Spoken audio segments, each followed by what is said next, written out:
Pues oye, por poquito más de 10 euros no queda nada mal para hacer un poco de decoración en el salón. ¿Qué os parece a vosotros? Buenas amigos y bienvenidos a un nuevo vídeo donde hoy vamos a retomar algo que tenemos muy dejado, como es el tema de los bricolajes aplicados un poco al tema del acuario.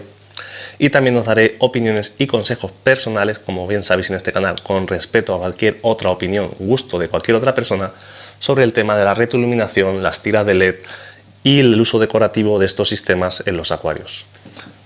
Dicho esto, y lo primero para empezar, ¿cuánto ha costado esto? Pues la tira, la más barata que busqué y encontré, 8 euros en el Leroy Merlin. Os dejaré fotito y link en la descripción del vídeo por si fuera de vuestro interés. Y esta regleta de canalización de PVC por 2 euros, un poquito más, o sea, como veis, por muy poquito más de 10 euros he montado este sistema. ¿De dónde surge esto? Pues a través de hablar con un amigo mío, en el que me dijo que si sabía del tema de las pantallas retroiluminadas. En este caso, por ejemplo, el 500 litros para mí es físicamente imposible, porque no queda espacio físico detrás entre el cristal y la pared, porque lo tengo encajado el acuario, pero por la parte de debajo del mueble sí que tengo un pequeño hueco donde entra esta tira de manera justa y me permite hacer ese efecto retroiluminado que habéis visto al principio del vídeo y que es muy decorativo.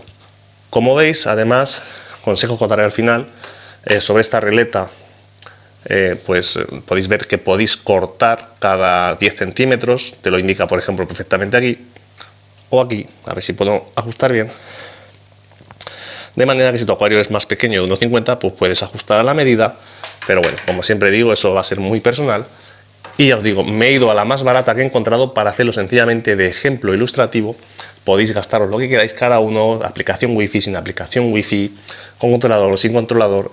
Y como suelo decir además, como siempre, como veis, para gustos, los colores literalmente una vez más, pero como veis aquí, a ver que ajustemos, puedes ajustar la intensidad hasta 6 vatios, apagar, encender y una amplia gama de colores, los que te da esto. Pero bueno, primer consejo que os doy, yo intento coger colores que sean los más naturales posibles, porque a ver, si tú en tu casa quieres poner ese fondo o quieres poner este fondo, lo veo perfecto, pero bueno, yo sabéis que defiendo un poco el tema del acuario natural y elijo colores que recreen de manera más natural tanto el amanecer como el anochecer o el ocaso, por la propia naturaleza del proyecto, pero como digo, eso al gusto de cada uno. Y bien, y ahora para terminar, como veis he vuelto a colocar la tira detrás y esto es lo que yo percibo por la noche, aunque si bien es cierto que no soy capaz de transmitir toda la iluminación que da, porque da algo más de claridad, no mucha más, pero sí que los laterales también me los ilumina un poquito más de lo que soy capaz de captar con el objetivo del móvil. Volver a repetiros e insisto en intentar hacer colores naturales, como veis parece un amanecer, un anochecer. Al menos yo sabéis que defiendo personalmente y respetando como siempre otros puntos de vista la naturalidad del acuario, y si intentamos siempre compartir que es un sistema artificial esos 5 cristales, pero intentamos hacerlo lo más natural posible por el bien de los peces y plantas, pues con estos sistemas igualmente mi consejo sería no abusar mucho de ellos, no pasarnos. En mi caso en concreto hago que coincida el encendido antes de que se apaguen las luces del sistema de la Chihiros que tengo en superficie, y así los peces se habitúan y es una transición más natural, y lo suelo dejar como mucho 1 hora y media después del apagado. Y además en mi caso también en concreto, pues si recordáis tengo las luces laterales que las voy a poner para que lo veáis, y también me coincide para que veáis y hace un efecto más total. Entonces se apaga la de arriba, luego se apagan las laterales y finalmente queda solamente esta central durante una media hora después, 1 hora final, de manera que queda muy natural esa progresión y ese apagado del acuario.